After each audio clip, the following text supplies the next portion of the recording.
Hi Ma'am Grace, what are your expectation in this event po?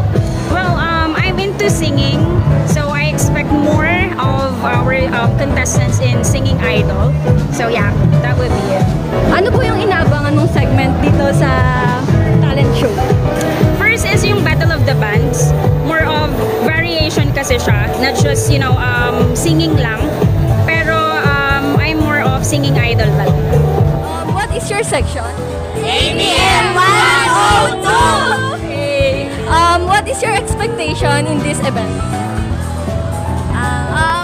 We are expecting the Mr. and Miss STI because we have contestant candidate. Actually, Palseso!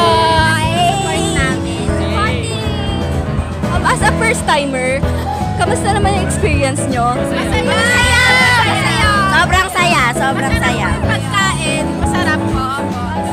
Anong inaabangan nyong segments ng show? Miss STI!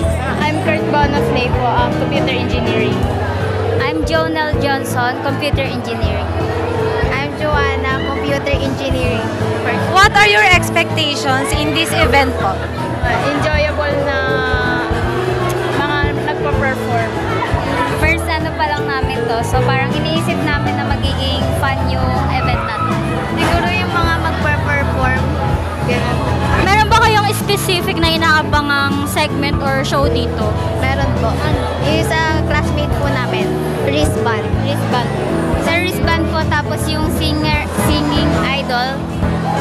Ayun, ganun din po sa wristband siya kasi Heidi. Hi, hi.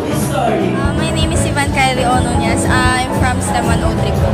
Naman po isang dinasal po and STEM 103. As a first timer po na makakapanood or makakasaksi ng talent search, ano pong ina-expect nyong makikita or makapanood?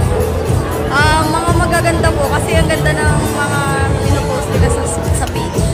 May mga sabugan po na ipakrakan. Ano naman po yung inaabangan nyong segment or show dito sa STI Talent Search natin? Yung po, Mrs. STI. Kasi nakasali po ng kaklase namin. Mr. and Mrs. TI po, tapos yung Battle of the Bands din. She's a Tia Paz po, STEM. What is your expectation in this event?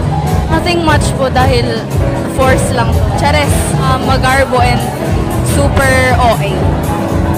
Anong segment ng talent search yung inaabangan nyo ngayon? Mr. and Mrs. STI kasi andun yung tropa. Thank you!